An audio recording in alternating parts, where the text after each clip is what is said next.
Okay, back on the road again. That's West Cape Howdown. Secluded campsite with a beautiful view. Maddie Julie turned up last night, but not before a group of 7 turned up. Mostly military people, guys and girls, on a hike from the road 5k's back into Albany, one hut at a time. So we have the pleasure of their company all the way home. Just as I get rid of the tent to lose the weight and leave it in Denmark, a situation arises where I might have needed it, which is typical. They're a great group, they're very friendly, full of military stories and the like, as they would be. But it did make for an unsettling and rather noisy night. Today's walk is a relatively short one, 16.5k's to Torbay. Just 3 more to go. Torbay, Mutton sand patch, then we're in. And today, I think, judging from the map, we get to see something rather special. It's not an animal, it's not a bird, it's not a fish or a river or a bridge, but something very cobwebs. Something very special for the southbound walker of the Bibbulmun track. I've been going for about an hour and I've gone about 4k's, and as usual the views are continuing to be spectacular. It's a hazy day today, which is a bit disappointing. I can not see the far headland that I've been looking at all of yesterday, but it's a beautiful day. It's overcast, but with blue patches. There's little or no chance of rain, and in what is hugely ironic is my boots and socks and trousers from the knee down are soaking wet.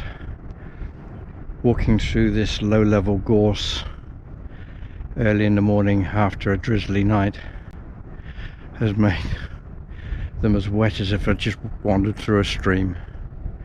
But that's okay, we'll get to camp fairly early and we'll dry them out there. That's Bornholm Beach down there. It's obviously a bit dodgy because there's a sign on the road leading to it telling us that the beach is closed. But it was very atmospheric in the campsite last night. Very low levels of noise as far as wind and rain go. We spent the night listening to the booming waves crashing against the beach and the cliff. Can't make up my mind whether I prefer that over a bubbling stream like at Dog Pool, but either way, I thoroughly enjoyed it.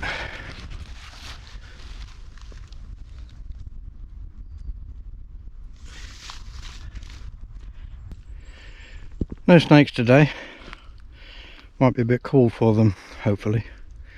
5 yesterday, I don't know if I told you that. Couple of tigers, a couple of dugites, and something I couldn't recognise. But that's just a little blue tongue lizard, he won't harm anybody. Okay, I promised you something special today, and here it is. I'm really hoping you can see it. I'm going to try either in post or in zoom to bring it out. But looking over the bay there, I can see 1, 2, 3, 4, 5, 6, 7, at least 7 wind turbines. That's the western edge of the Albany wind farm. Doesn't mean I've got there yet, doesn't mean I've finished, but it does mean I'm looking at the finish line. 2 more days and we're there. Well, I'm up on the headland at Torbay Head, looking right down on Shelley Beach over there. Looks like I'm flying above it. And in front of us we have the familiar islands off the coast of Albany. Torbay's over there in that little bay, and the campsite, I believe, is just over the hill there, so not far to go.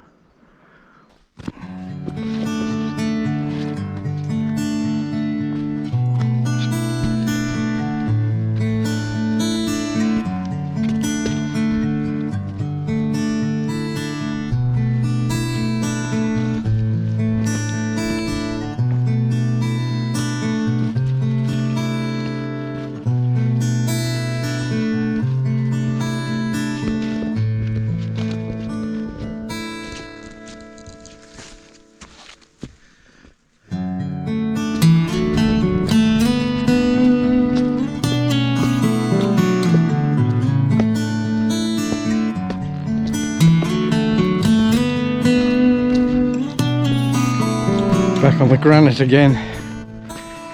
Can't help but think of the granite slabs that I went down, coming down from the Darling Ranges in the pouring rain 12 months ago. It really is starting to become a time of reflection as I get near the end.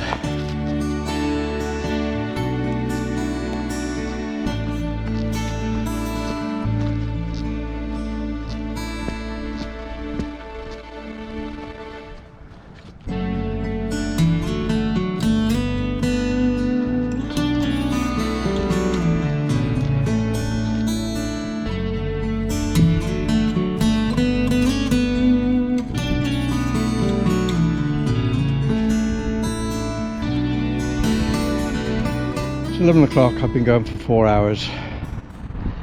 I'm just 2 k's from camp. But I'm going to stop here just for a minute or two, give my back a break, with views over Dingo Beach, because it's time for a Snickers. The trouble with this section of the walk is the scenery. You just don't know when to stop filming. Every time you turn a different corner on a different peninsula, you get a different view. And they just get better and better and better. I'm now convinced, despite the sand dunes, this southern section of the track is by far my favourite. It's funny, it doesn't matter the distance. This sign always comes as a welcome relief. Now, hopefully I'm here alone at the moment. The army will no doubt join me shortly, and Maddie will be shortly behind them. I think it's 9 or 10 of us, I'm not too sure.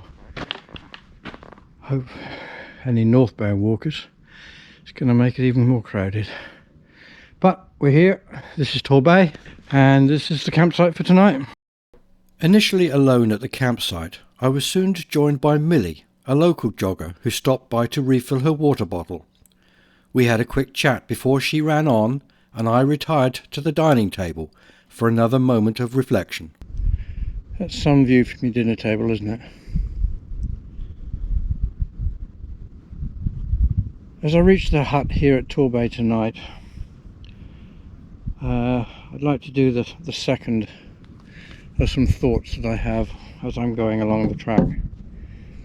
And today I'd like to pay some homage to the women that I meet on the track. And I hope it doesn't get me into trouble with somebody. This is not an easy task.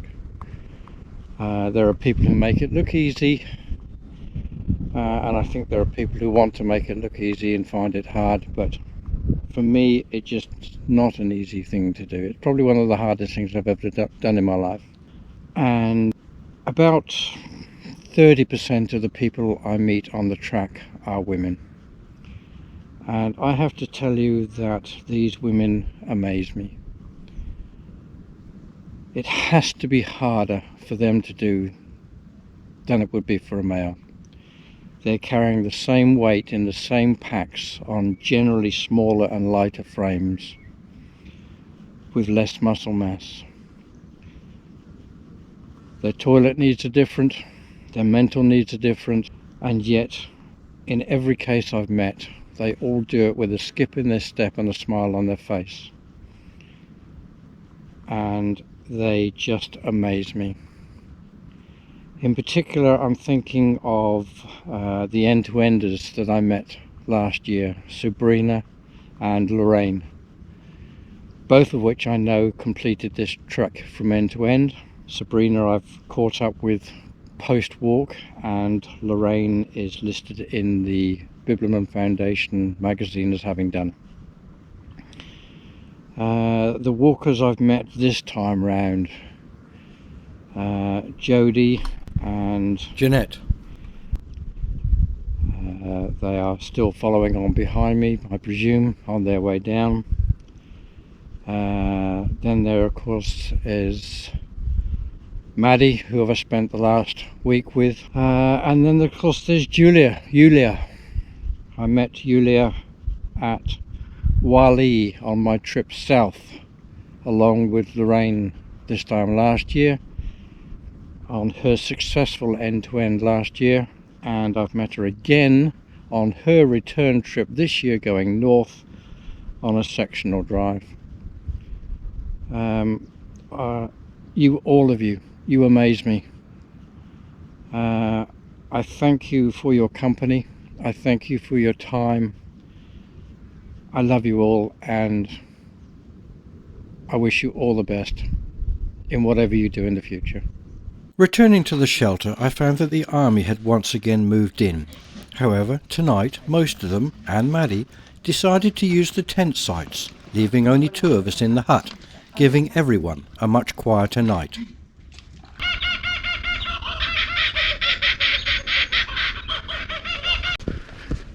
Good morning. Well, we're off again. That was Torbay campsite. It's 7:30 in the morning, so not an over early start and no reason to be. Today's walk is very short, it's only 12 k's.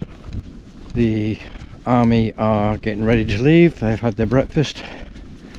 They're up on the top deck planning their day, and Maddie's in bed.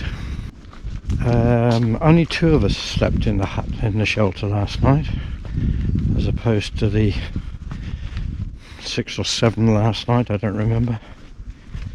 So a much more peaceful night, probably for me and for them, and I slept really good. It's a warm night too, which helped. One of the aspects of this campsite, there was a glow all night, basically a big glow for the early part of the night over the hill where the lights of the city Albany are shining. Just another sign of how close we are. The day is beautiful today. It's warm. There's no chill in the air whatsoever. There's not a cloud in the sky. It's beautifully blue. And today we go for a walk along the beach. As I said, it's only 12 k's. And there's a couple of reasons for that. First of all, there's a 3 or 4 kilometre walk along a beach. Hopefully it's going to be nice hard sand. We'll find out very soon. And today we do the last of the inlets, the Torbay inlet. We did the first one with the canoe. We did the second one, which we barely noticed. We did the third one with a car trip.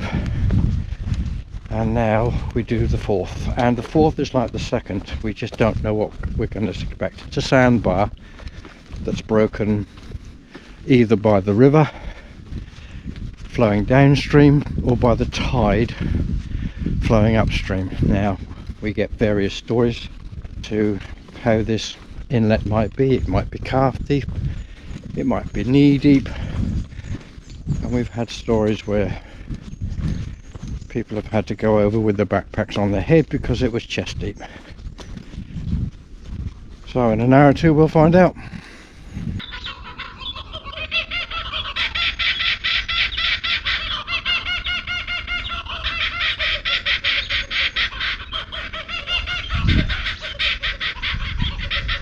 Doesn't get more Australian than that, does it?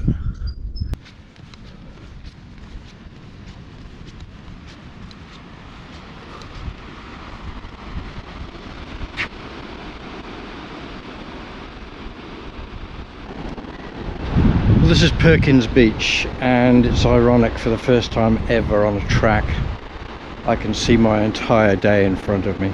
We start with a walk along the beach that curves around to our left and then into centre of screen.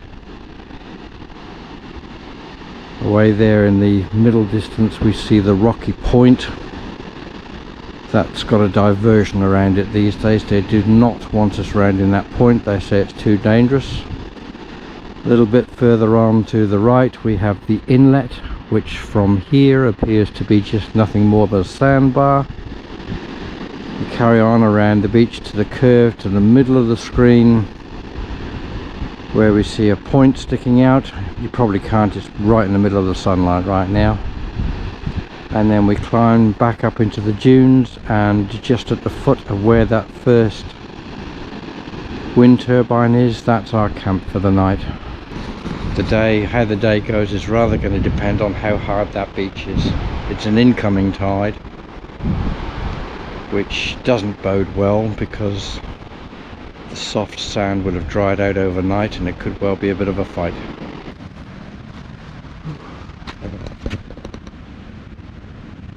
Apparently there's a rather nice shop a couple of k's up that way. I don't need anything, so I'm not going to walk 4 k's out of my way to go and get an ice cream or a fizzy drink.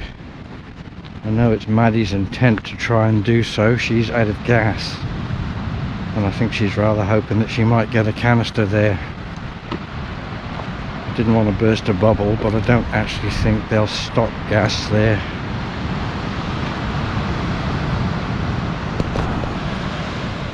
Oop, I missed it again, but that was a rather large tiger snake waiting for me on the path. He's gone now. Still, Maddie will go out to the shop, should have a look, should have her ice cream or drink, and no doubt join us later on.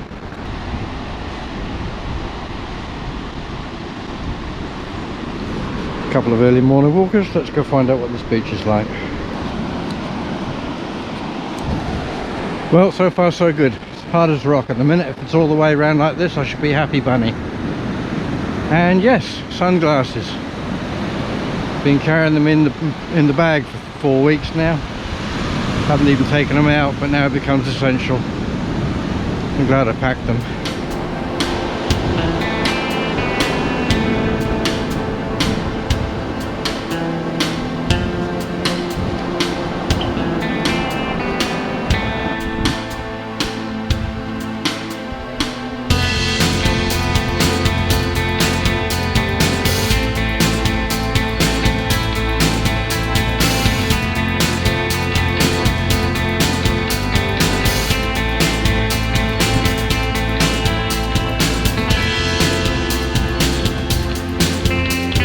Okay, I've done their deviation.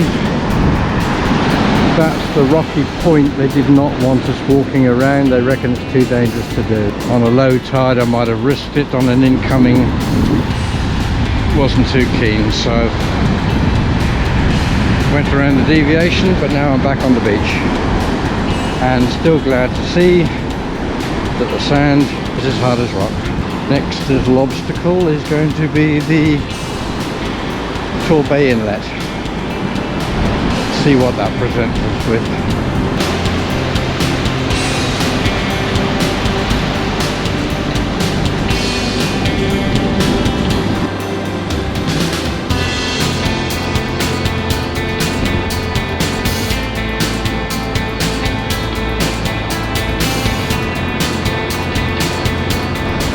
Well, this is the Torbay inlet, and as we can plainly see, it's not going to cause me any problems here today.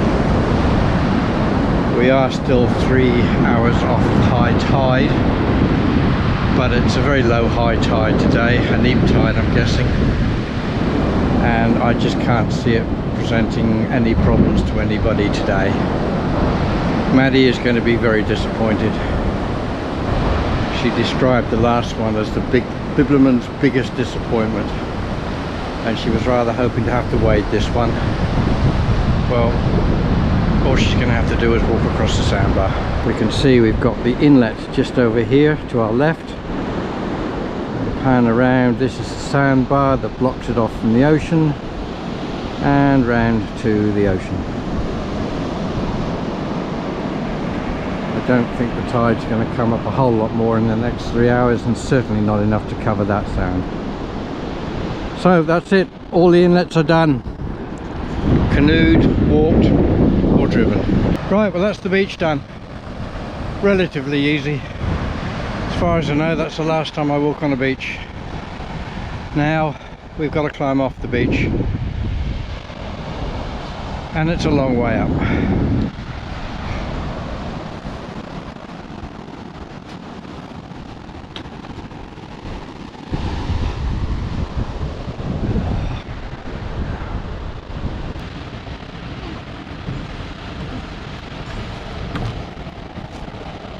Wow, that's a climb. Time for a break. And I know you know what that means.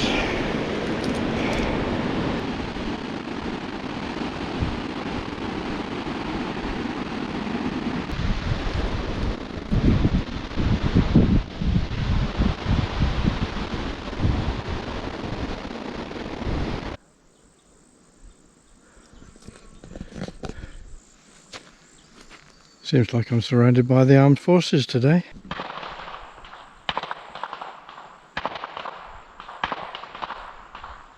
Closer and closer.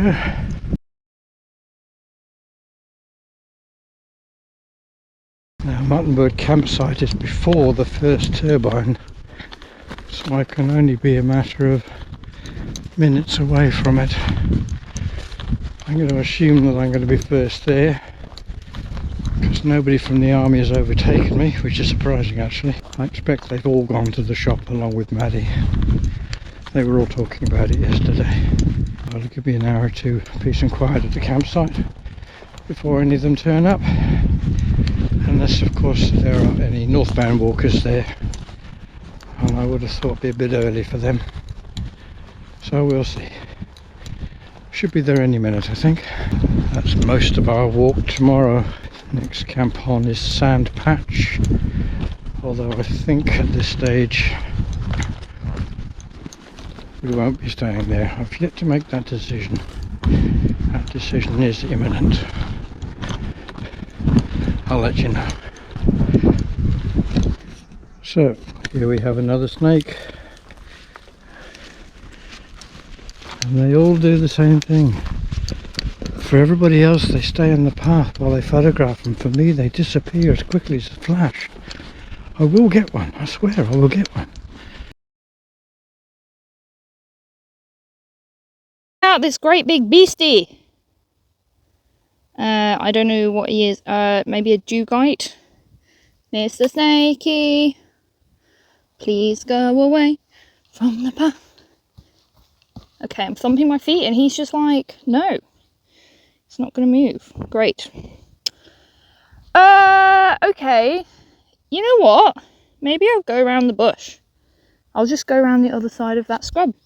And then you can continue to sunbathe and not be within like a foot of my ankles, which you will be.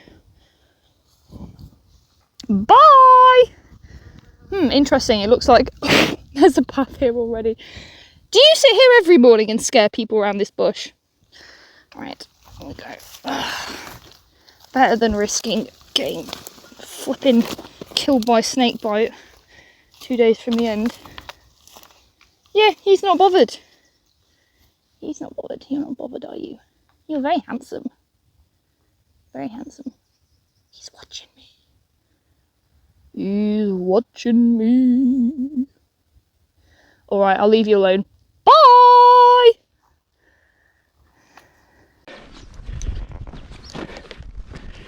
Here we go. The run into Mutton bird shelter. This will be camp for tonight. As I said, very short walk today, just over 12 k's. It's 11:30, so well before lunch. It has taken me 4 hours to get here.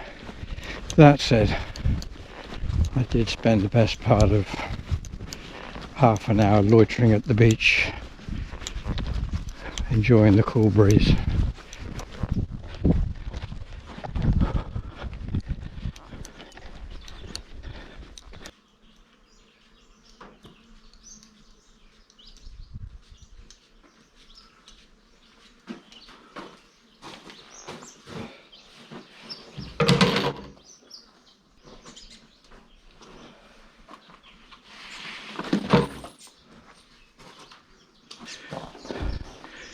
Standard layout for everything for the last 10 huts or so. My usual spot, hopefully, over there. Outside bench over there. No view with this one, unfortunately. There's the toilet. Let's go and check out the facilities.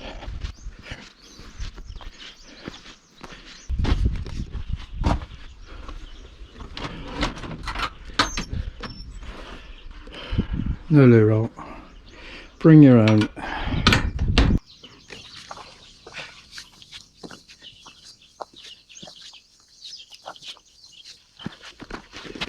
Now that's something you don't see every day, especially the campsite. did see one of these before and thought it was rather odd. That was at the beginning of Nullakai, just outside Nullakai campsite. This little cleared area.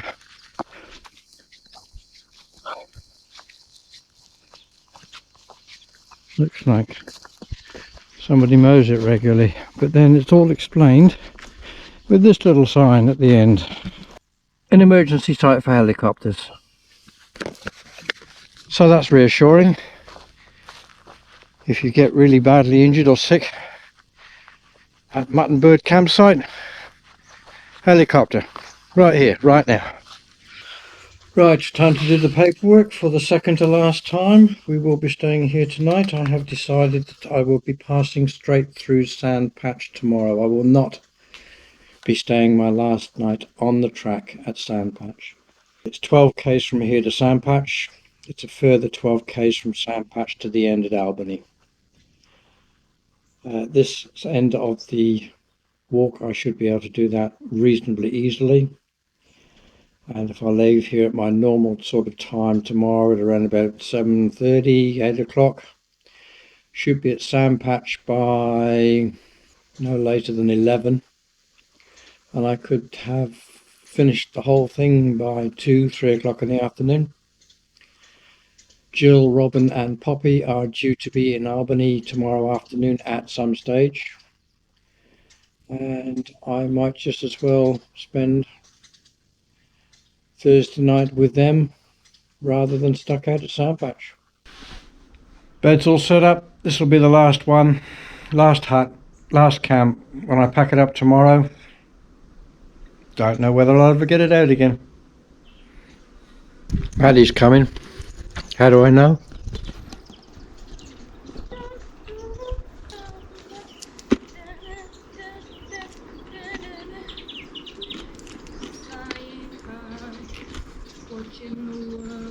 Hello! Hello. How are you? Heard you coming half a mile back. Oh. Well, I'm here at Mutton Bird Shelter. It's the second to last shelter on the track and almost certainly the last shelter I will stay in.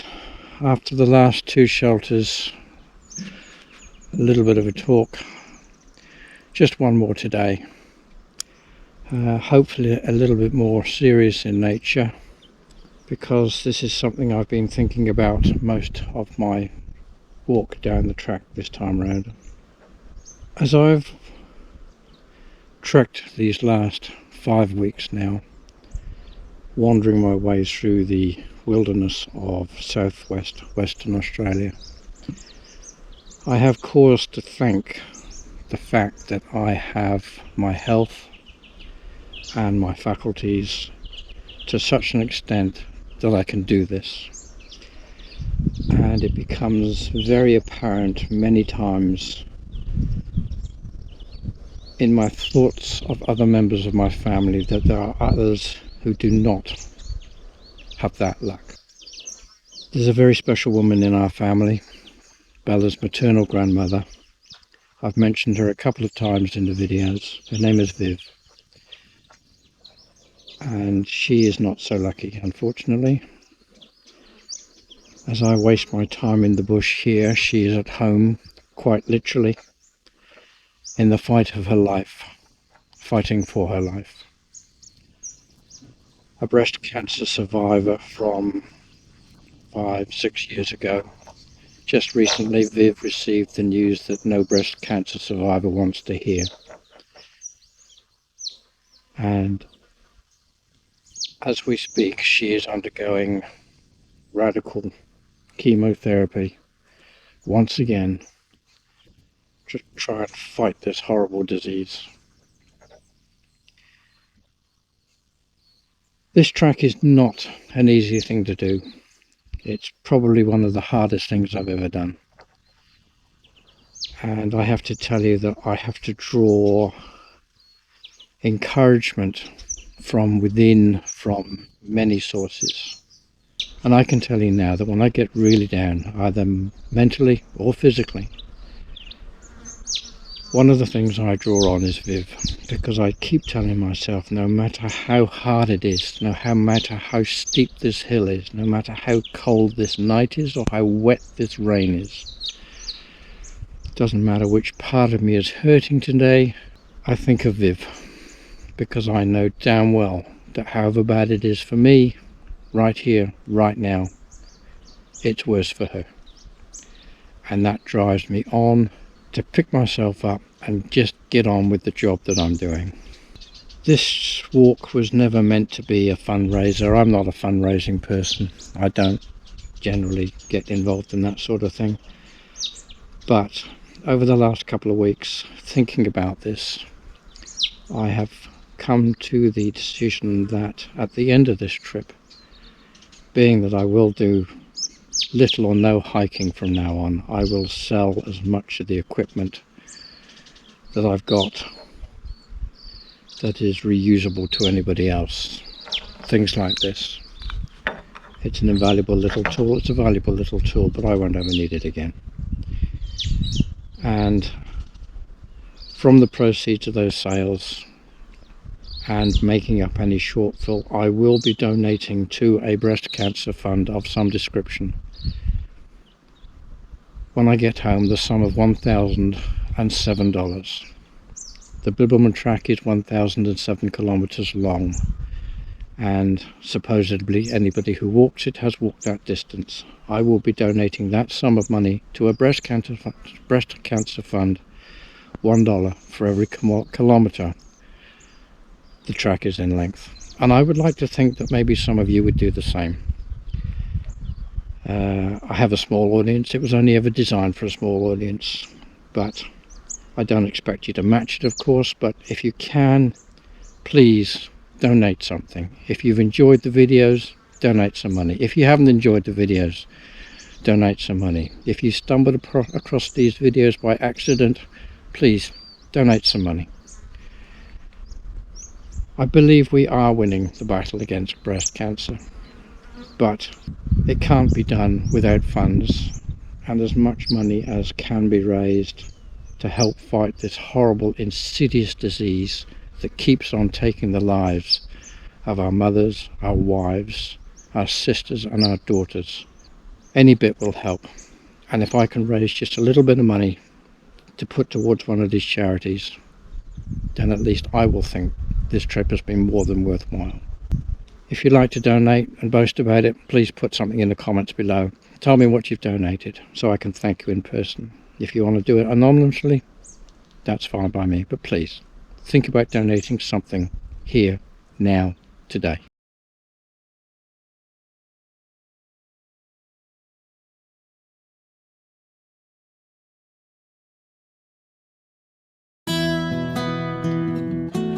Join me again next time, for the final time, as I reach Albany, where the Bibbulmun track gives me one last surprise.